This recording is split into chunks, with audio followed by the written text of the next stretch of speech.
इस वीडियो में हम लोग करेंगे प्रश्नावली 11.2 का ये 7वां क्वेश्चन है। तो 7वां क्वेश्चन क्या बोलता है, इसको हम लोग देखते हैं। निम्न आकृतियां समांतर चतुर्भुज है, क्या आप x और y का मान ज्ञात कर सकते हैं। तो ये जो है ये एक समांतर चतुर्भुज है ये दोनों, तो हम लोगों को ये x और y का मान ज्ञात करना है। तो इसको कैसे करेंगे देखते हैं। तो ये x और ये वाला y, इसका मान ज्ञात करना है। तो समांतर चतुर्भुज का हम लोग नियम जानते हैं कि ये भुजा और ये भुजा दोनों की लंबाई बराबर होती है। तो हम लोग लिख सकते हैं लंबाई बराबर है, तो जो इधर 2x है वो 16 के बराबर होना चाहिए। मतलब कि दो दो के साथ क्या चीज़ गुना करेंगे कि 16 आ जाए। तो ऐसे तो हम लोग पता कर सकते हैं दो के साथ क्या चीज़ गुना हो सकता है। तो 8 गुना होगा तो 8 दूने 16, ऐसे तो पता कर सकते हैं। लेकिन हम लोग को एक नियम से बनाना है, तो हम लोग x को इधर ही छोड़ेंगे और 16 को इधर लिखेंगे, और ये 2x के साथ गुना में है तो इधर आके ये भागा में बदल जाएगा। तो यहाँ से काट देंगे तो 2 8 16। तो x बराबर क्या आ गया 8। तो x हम लोगों को x और y का मान ज्ञात करना था। तो x का मान तो आ गया 8। अब हम लोगों को y का मान ज्ञात करेंगे। तो यहाँ पर देख रहे हैं समांतर चतुर्भुज में जैसे हम बताए कि आमने सामने की जो भुजाएं हैं वो बराबर होती है। तो ये भुजा इसके बराबर होगी और ये भुजा इसके बराबर, मतलब कि सम्मुख भुजाएं बराबर होती है। तो बराबर होती है तो 2y+1 बराबर ये 19, इस तरह से लिख सकते हैं। तो हम लोग ये y का मान निकालते हैं, तो 2y को इधर ही छोड़ेंगे, +1 को बराबर चिन्ह के उधर ले जाएंगे तो -1 हो जाएगा। तो 2y बराबर 19 में से 1 घटाएंगे तो कितना होगा 18। और 2 अब यहाँ से y को इधर ही छोड़ेंगे, ये 2 y के साथ गुना है, बराबर चिन्ह के इधर आएगा तो ये भागा में बदल जाएगा। तो 18 गुना है तो ये भागा में 2, 2 9 18। तो y का मान क्या आ गया, y का मान 2। और तो हम लोग दोनों को लिख देते हैं एक साथ। तो x बराबर कितना आया, x बराबर 2, x बराबर 2 नहीं, x बराबर 8 और y बराबर 2 नहीं, यहाँ 9 ना, y बराबर 9। और ये दोनों हो जाएगा इसका आंसर। ये दूसरे नंबर सवाल को भी इसी तरह से करेंगे। यहाँ ये जो लंबाई है इसके बराबर होगा, मतलब कि ये भुजा इसके इस भुजा के बराबर होगा। तो y-3 बराबर कितना 2 होगा। तो y बराबर हो जाएगा 2। यहाँ -3 है, बराबर चिन्ह के इधर लेके जा रहे हैं तो ये प्लस का 3 हो जाएगा। तो अब हम लोग आगे करते हैं। y बराबर 3 में से 2 जोड़ेंगे तो 5, तो y का मान आ गया 5, ये एक आंसर। इसके बाद और यहाँ देख पा रहे हैं हम लोग ये समांतर चतुर्भुज में जो विकर्ण है ये यहाँ से यहाँ भी बराबर होगा, यहाँ से यहाँ बराबर होगा, यानी कि बीच से इधर बराबर इधर बराबर। तो हम लोग लिख सकते हैं x+2 बराबर कितना 12। तो x को इधर ही छोड़ेंगे, ये प्लस का 2 को बराबर चिन्ह के उधर ले जाएंगे तो माइनस का 2। तो x बराबर कितना हो जाएगा, 12 में से 2 घटाएंगे तो 8, 8 नहीं 10, सॉरी 10। और ये दोनों आंसर हो जाएगा। तो इस तरह से होगा। अब हम लोग करेंगे ये 8वां क्वेश्चन। तो 8वां क्वेश्चन क्या बोल रहा है, आकृति में क्या यह एक समलंब चतुर्भुज है। तो क्या ये एक समलंब चतुर्भुज है, ऐसा पूछ रहा है। तो समलंब चतुर्भुज का मतलब होता है कि एक ऐसा चतुर्भुज जिसमें एक जोड़ी भुजा वो समांतर हो, तो समलंब चतुर्भुज कहलाता है। समांतर मतलब कि आगे जाके कहीं ना कटे। तो यहाँ हम लोग देख पा रहे हैं ये भुजा और ये भुजा आगे जाके कहीं नहीं कटेगा, इसीलिए ये एक समलंब चतुर्भुज है। मतलब एक जोड़ी भुजा ये और ये, तो ये और ये तो कटेगा। मतलब हम लोग को चाहिए समलंब होने के लिए सिर्फ एक जोड़ी भुजा, मतलब ये और ये। तो ये एक समलंब चतुर्भुज तो है। और इसके कौन कौन से भुजा समांतर हैं, तो हम लोग देख सकते हैं EFHG के समांतर है। तो यही करना है। तो चलिए इसको लिखते हैं। तो इसको हम लोग ये और ये एक आसन कोण है, तो लिखते हैं ना आकृति में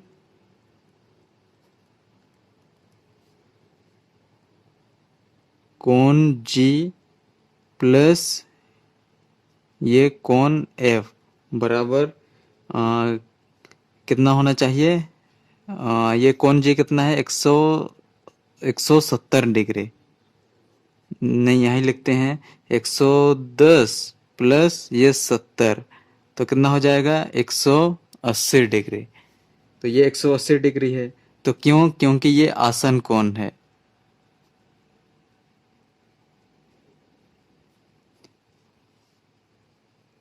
तो इसलिए EFGH एक समलंब है।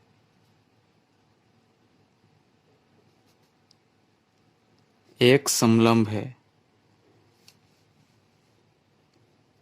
और इसमें कौन सा समांतर है? EF समांतर है HG का। तो इस तरह से करेंगे। तो अब हम लोग करेंगे ये 9वां नंबर वाला क्वेश्चन। तो आकृति में AB समांतर है CD का, ये CD का। तो कोण C का मान ज्ञात कीजिए। तो बोल रहा है ये कोण C है, ये कितना का होगा, ऐसा बोल रहा है। तो ये और ये दोनों समांतर रेखा के ये एक ही ओर के कोण, ये और ये दोनों का योग मतलब जोड़ेंगे तो 180 डिग्री आना चाहिए। तो वही चीज लिखते हैं हम लोग। AB पैरेलल है, मतलब समांतर है CD का। तो कोण B प्लस ये कोण C, इसका जोड़ आना चाहिए 180 डिग्री। क्यों? क्योंकि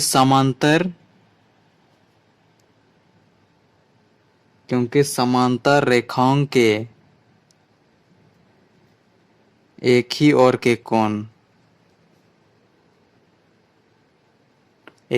कोण है, इसीलिए। तो अब ये कोण भी कितना है? 105 डिग्री। और ये कोण C का तो हम लोगों को मान निकालना है, ये कोण C का। तो कोण C को अपनी ही जगह छोड़ेंगे, बराबर 180 डिग्री। तो कोण C को अपनी जगह छोड़ेंगे 180, ये प्लस है तो इधर आके 100 माइनस का 105। तो 180 में से 105 घटाते हैं, ये ऋण लेगा तो ये 10 बनेगा, 10 में से 5 घटाएंगे तो 5।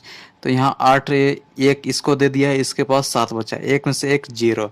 तो कितना आया? 75 डिग्री कोण C, और यही है आंसर।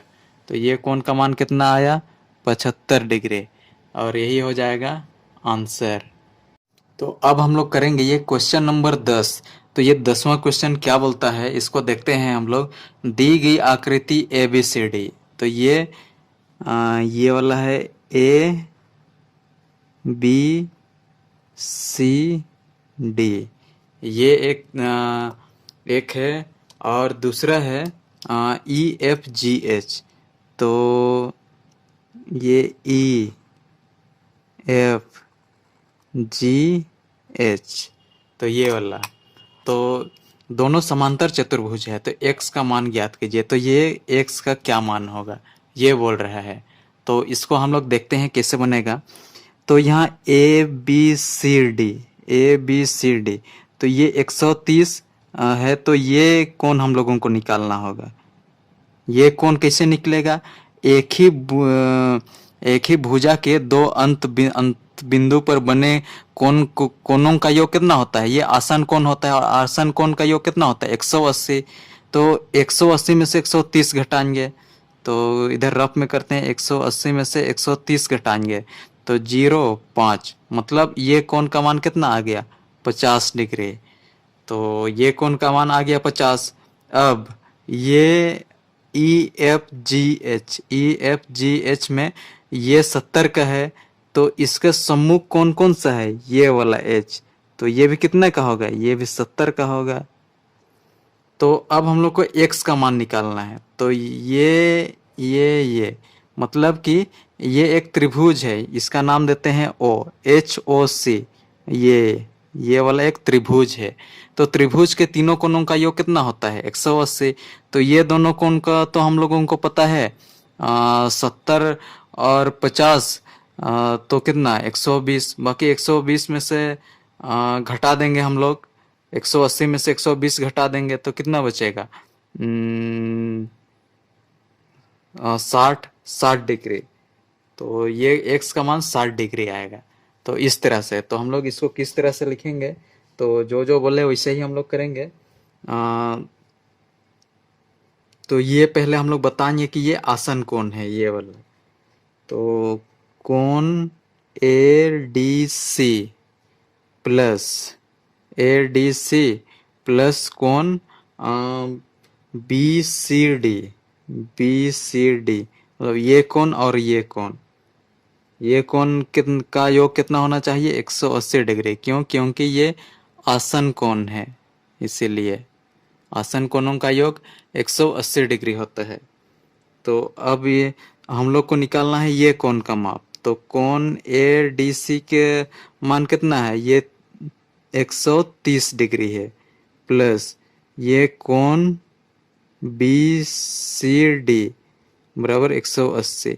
तो कोण BCD को इधर रखेंगे तो 180 माइनस ये 130 इधर आएगा, तो घटाएंगे तो कितना होगा? 0 में से 0 0, 8 में से 3 घटाएंगे 5, तो 1 में से 1 0, तो कितना आया? कोण BCD का मान 50 डिग्री आया। तो ये तो आ गया 50 डिग्री, जैसे हम बोले थे वैसे ही। अब इसके बाद हम लोग आगे करेंगे ये वाला AFGH। तो अब आगे दूसरे कहानी करते हैं हम लोग, समांतर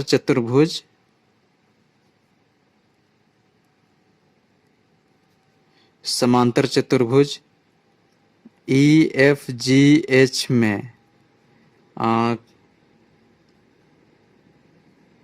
कोण EFG, मतलब EFG ये कितने का है? ये 70 डिग्री का है, ये वाला 70 डिग्री का है। तो ये बराबर होगा, किसके बराबर होगा? EHG के बराबर, EHG। और ये EHG भी कितना? ये भी 70 डिग्री होगा। क्यों? क्योंकि ये सम्मुख कोण है, क्योंकि ये सम्मुख कोण है। तो अब हम लोग करते हैं, तो ये आ गया 70 डिग्री। तो EHG का कोण EHG का मान आ गया 70 डिग्री। तो अब हम लोग जानते हैं कि ये EOC एक त्रिभुज है। तो त्रिभुज HOC, ये HOC इसमें करते हैं तो ये कितना होना चाहिए? ये 180 डिग्री होना चाहिए। तो इसमें एक कोण कितना है? एक कोण है 70 डिग्री का, दूसरा कोण कितना है? 50 डिग्री का, और तीसरा कोण तो हम लोग को निकालना है, नहीं दिख रहा है। ये एक कोण है H, ये है 70, हम लोग को पता चला। फिर दूसरा कितना? ये वाला है 50, क्योंकि सम्मुख कोण। अच्छा, उल्टा लिख दिए। तो पहले वाला कोण कितना आया था? ये कोण, ये कोण है 50 का।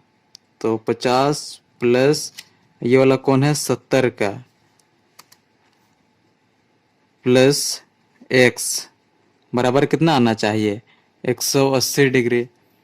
तो हम लोग जोड़ते हैं अब 7, अब 7 में से 5 जोड़ेंगे तो 7 5 100, मतलब 7 5 12 और 1 0, प्लस x बराबर 180। तो x को इधर रखेंगे, 180 माइनस 120, तो 100 घटाएंगे, 180 में से 120 तो कितना आएगा? x बराबर 0 में से 0 0, 8 में से 2 घटाएंगे तो 6, 1 1 0। तो ये हो जाएगा आंसर। तो इस तरह से हम लोगों का x का मान आ गया।